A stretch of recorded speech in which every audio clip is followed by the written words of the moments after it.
Hello, everybody. It's Josias here with the winner from the back-to-back win a box tournament, Johnny Santos.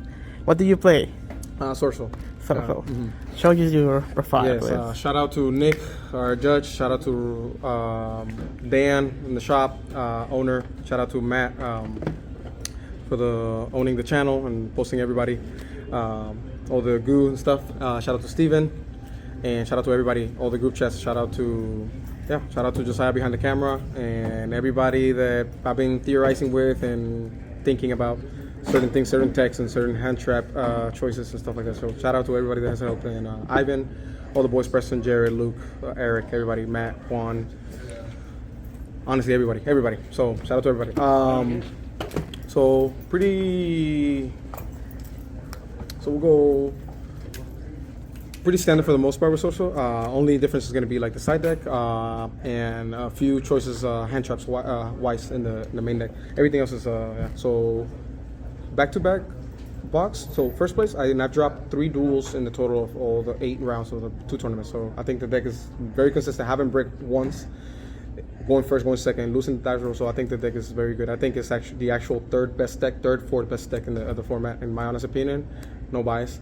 But anyways, we'll go with everything pretty much. The standard stuff, triple Ecclesia, triple Moye, triple Long One, triple Taye, and then to finish the engine, the Swordsoul stuff, and self-explanatory, nothing crazy to say here.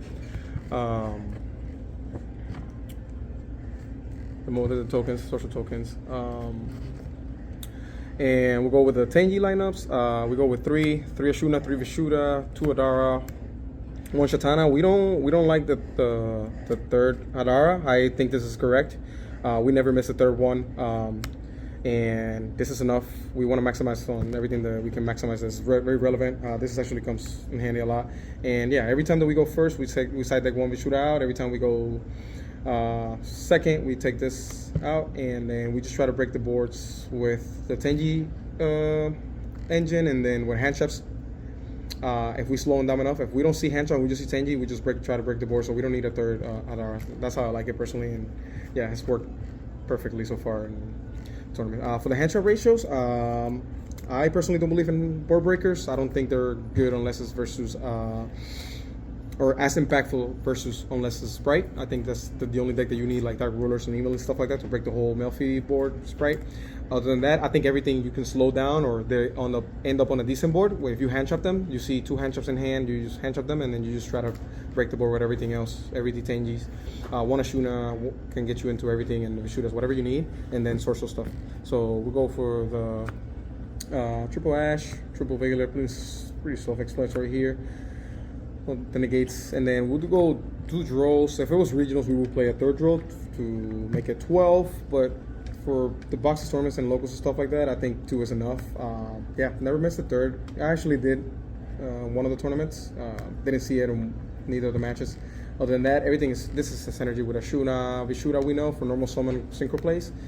Yahtzee plays. So yeah, nothing else to say about that. This was perfect, and it was so clutch versus the final. Shout out to Julian with Vanquish Souls. I saw it on 2 out of 3 duels in the match, and double and perm him 1 turn, so he wasn't able to play, especially when I was under shifter. So these came in clutch. I had a Veiler, so it wasn't going to work, so I just doubled this, and that was pretty much fully stopped them, and then yeah, so very good. Self-explanatory for the pre-standard for 2 Desires, 2 Circles, 2 Tactics. I want to see these cards all the time. They're perfect. Going first, I want to see them always. Going second, I want to see them always. Nothing else to say. So yeah, we always keep these even going second most of the time. So depends on the matchup. So for the extra deck, we'll go with pretty self-explanatory, pretty standard for the most part actually. Or it's pretty much the same. So we'll go triple Monk. The 3rd one does come up. It came up twice already in 2 tournaments, so the 3rd one. So, and then Shaman always comes up every once in a while. And we go this for the Ecclesia play if they nip you. It's actually could be clutch, and then also for the Eevee play, if Sprite gives you the Eevee, you can actually Ecclesia and try to get into this, and that's like your only main deck out, unless if you're able to go past the double cross, or if they don't have the double cross, if you like ash them or anything. So yeah, so just for that reason, so this is the 15th card. Nothing else to say. Everything else is standard.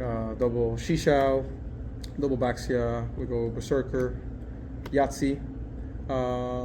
Shout out to David Goen for the OT, and then we'll go for this for Shaofeng, but it didn't come up. It hasn't come up in a while, so don't know how to feel about this right now.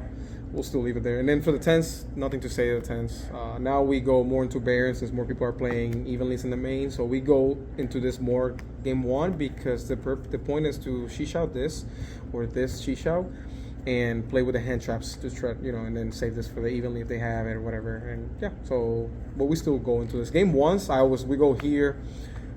We always go here. If they want to nip, they can nip. So we go +3 here. So we go this for long one, then Shishao we draw, chilling 3, 2, 1, and we just draw Moya here and then search. So yeah, every game once. Game 2 we play around nip. So yeah, so done with the extra deck there, and then for the side deck, we go again with hand traps, no more breakers. I just think they're more impactful and it covers everything. I think I can cover almost every deck, at least the most relevant best 6 decks, top 5. So we go Vicious. This, I think I might bump this the Magnum Mode to a 3rd Magnum Mode. We'll go Ghost Spells, it covers a lot of, and then this the 3rd Droll, Runic Sprite, Runic versus Cash is good. Everything, Dragon Link, we hit everything in Dark Worlds. And here I can cover at least like 5 decks, top 5 decks in the format, at least 3 of the best 5 decks I can cover here, and then same here. Ghost Spells with the Runics. Today actually was Relevant versus Runic for Hire Sprite versus Joel. Shout out to Joel.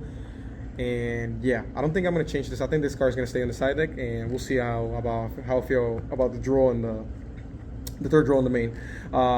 Then we go backward removal. Just this 3. That's all you need. Pretty self-explanatory. That's the only backward removal because I have the shooters in the main, so I don't need any more than that. I go with this package.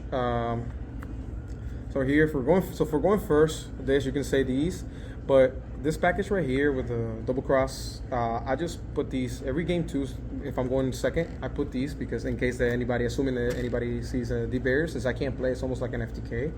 I just want to see this. I put them just in case if they have it, and if I see it, then good. I can play. I can guarantee that I'll get to play the rest of the turn.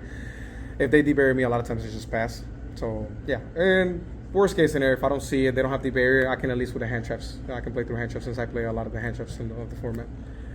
And anti-spell, yeah, it's an extra. If we see it, we haven't seen it in 2 tournaments. We saw it once only, so that's 8 rounds. So it's not that relevant. But if we see it and if you can lock them, we'll do it versus the Dark Rulers versus Runic if they can't play around it, and anything that's relevant, cash. So yeah, so that's pretty much it. So yeah.